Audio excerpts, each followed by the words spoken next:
मैं कासगंज एटा के जनता का धन्यवाद देता हूं, जिन्होंने देवेश साक्य और आसपास जितनी भी लोकसभाएं समाजवादी पार्टी लड़ रही थी, इंडिया गठबंधन को ऐतिहासिक मतदान कर करके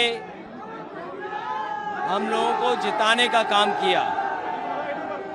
और इंडिया गठबंधन समाजवादी पार्टी जहां जीता, वहीं कई सीटों पर बेईमानी न होती तो आज राजनीतिक परिस्थितियां दूसरी होती।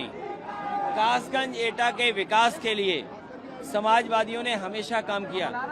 नेताजी की सरकार रही हो और आज अगर आप तुलना करेंगे तो एटा कासगंज को विकास में पीछे छोड़ दिया।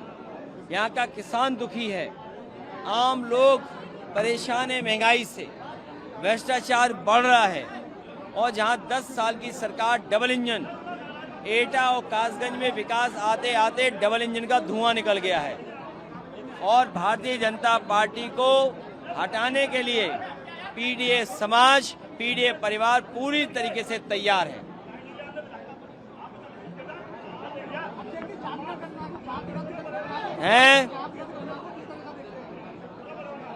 अब तो बीजेपी भी डर करके स्वीकार कर रही है। तो इससे बड़ी और उपलब्धि क्या मालूम है? पीडीए की एकजुटता और जो देश में बाबा साहब भीमराव अम्बेडकर जी संविधान और जो लोगों को अपने अधिकार की आवाज उठाने का जो अधिकार मिला है, आज बीजेपी भी स्वीकार कर रही है जाति जनगणना। आज अभी मुख्यमंत्री ने प्रेस कॉन्फ्रेंस करी है लखनऊ में। सरकार के 12 साल होने पे मुख्यमंत्री ने प्रेस कॉन्फ्रेंस करी और कहा कि 2014-17 से पहले क्या हाल था और अब क्या हाल है। तमाम उपलब्धियों की आपने जैसे हेल्थ सेक्टर की बात करी, हेल्थ के बारे में उनको तमाम चीजों के बारे में मैं कई बार सुनता हूँ कि मुख्यमंत्री जी ये कहते हैं कि 2017 से पहले कोई पहचान नहीं थी उत्तर प्रदेश की। सच्चाई तो ये है कि मुख्यमंत्री जी की कोई पहचान 2017 से पहले नहीं थी। 2017 से पहले तो वो कासगंज भी ना आए हों, 2017 से पहले एटा भी ना आए हों। जिन्हें अपनी पहचान 2017 के बाद मिली है, वो ये कह रहे हैं कि 2017 से पहले पहचान नहीं थी। आज मैं ये कहता हूँ, एटा में बिजली का कारखाना, इधर उधर मत जाइए, एटा का सबसे बड़ा बिजली का कारखाना समाजवादी सरकार में लगा और उसका परिणाम है और कारखाने लगना शुरू हो गए। जब एक बार पहले मुख्यमंत्री थे, याद कीजिए, नेताजी उस जमाने में जितना पुल सड़क बनना चाहिए था बनी और यहाँ के विकास के लिए काम किया।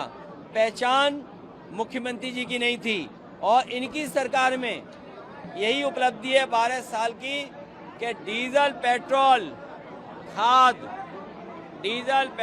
खाद और रसोई गैस और कॉमर्शियल सिलेंडर ऐतिहासिक महंगाई के साथ बिक रहे हैं। सर, आपने वॉर का जिक्र किया, आपने ट्वीट किया, अभी जिस तरह से स्टेट ऑफ हॉर्मस के पास हमला होता है, तीन भारतीयों की जान चली जाती है। देवरिया का भी नौजवान था जिसकी जान चली जाती है स्टेट ऑफ हॉर्मस में अमेरिकी हमले में। देखिए, ये भारत की विदेश नीति की चूक रही। अगर भारत मजबूती के साथ खड़ा होता और जो भारत वॉर को रोकने में कामयाब हो जाता, तो आज न जाने जितनी जानें गई, किसी की जान नहीं जाती। न केवल जानें बच जाती, बल्कि दुनिया में जो अर्थव्यवस्था लगातार खराब होती जा रही है और जिसमें भारत सबसे बड़ा देश है, उसकी अर्थव्यवस्था पे संकट पड़ रहा है, इस संकट भी नहीं होता। तो भारत की जिम्मेदारी थी कि युद्ध रोकने की, और युद्ध अगर रोक लेते भारत सरकार, तो भारत के प्रधानमंत्री को विश्व गुरु माना जाता। अध्यक्ष जी, ये लोग गौ माता और राष्ट्रमाता बनाने के लिए पीछे क्यों हट रहे हैं? ये वो लोग हैं जिनके घरों में गाय नहीं है, गाय की सेवा नहीं करना चाहते हैं, गाय के नाम पर ये वोट लेना चाहते हैं। और कासगंज के कहीं डिवाइडर हो, एटा में तो मैं देख आया, एटा में मुड़ते ही डिवाइडर पे सांड बैठे हुए थे। तो बताओ, सांड बैठे हैं, इसकी रखवाली देखभाली करने का काम किसका है? और गाय की सेवा करना हमारा आज का नहीं, पौराणिक काम है। पुराना इतिहास हमारा रहा है गाय की सेवा, हम गाय की सेवा करते रहेंगे।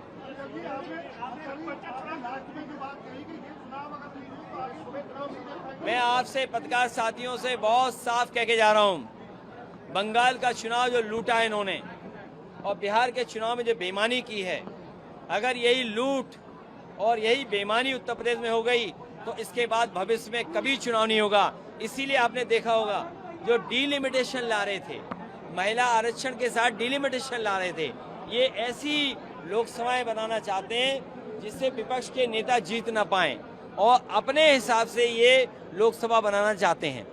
अच्छा, ये स्वदेशी नहीं है तो फिर अगर ये फिर जो आत्मनिर्भर भारत बनाने की बात कर रहे हैं, क्या ये बना पाएंगे? ऐसे स्वदेशी नहीं है, आप बता रहे थे। इनके मुंह पे है स्वदेशी, मन से है विदेशी। जो लोग स्वदेशी का नारा देते थे, अनरजिस्टर्ड अंडरग्राउंड संगी साथी, वो कहाँ हैं? ये जितने कैमरे मोबाइल दिख रहे हैं आपको, ये सब विदेशी हैं। पंचायत चुनाव में देरी क्यों हो रही है? आप क्या देख रहे हैं इसको? पंचायत चुनाव में ये देरी हो रही है कि वन नेशन वन इलेक्शन का फार्मूला फेल हो गया है और गांव के लोग तैयार हैं बीजेपी को सबक सिखाने के लिए, क्योंकि उन्हें खाद की बोरी नहीं मिल रही, डीजल नहीं मिल रहा, पेट्रोल महंगा हो गया, स्मार्ट मीटर बना करके तुम लूटने की तैयारी में थे, इसलिए ये गाँव में नहीं घुस सकते। इनकी बुरी हार करेगा ग्रामीण अंचल के लोग, इसलिए घबरा गए लोग। हम अपने कार्यकर्ताओं से कहेंगे कि प्रेम, दया और अपनापन पीडीए को मजबूत करें। अमेरिका ने हमला कर दिया है, जब तक बीजेपी सरकार कमजोर होगी, दुनिया में हमारे लोगों की ऐसे ही जान जाएगी।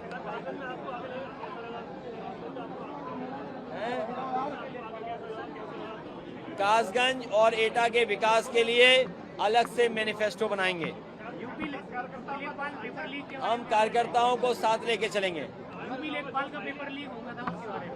ये सरकार लीक वाली सरकार है, ये लीकेज वाले लोग हैं, इनके बहुत लीकेज हैं, जनता इन्हें बंद करेगी। सर, आपने सोशल मीडिया पे कई दिन पहले लिखा था जब ये सीजेपी का मामला चल रहा था, आज भाई कांग्रेस जनता पार्टी लखनऊ में भी प्रोटेस्ट अपना कर रही है, सीजेपी को बीजेपी आपने भी कहा था। बीजेपी को अपना विरोध स्वीकार नहीं है, अगर कोई विरोध करेगा तो उसका इनकाउंटर कर देंगे। ये विरोध कोई करेगा तो उसे जेल भिजवा देंगे, विरोध कोई करेगा तो उस पर झूठे मुकदमे लगा देंगे। इसके लिए जिम्मेदार हैं हमारे मुख्यमंत्री जी, हमारे मुख्यमंत्री जी जिम्मेदार हैं। इसलिए जिम्मेदार हैं क्योंकि डबल इंजन की सरकार है और इनका महंगाई और भ्रष्टाचार की वजह से धुआं निकल गया डबल इंजन का।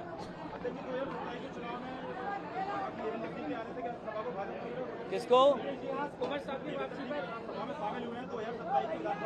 कौन? ये समाजवादी पार्टी में हमारे बहुत पुराने और नेताजी के साथी हैं। इनके आने से, देवेश के यहाँ होने से, पीडीए का समीकरण बनाने से, संगठन को मजबूत करने से बीजेपी शून्य पर रह जाएगी।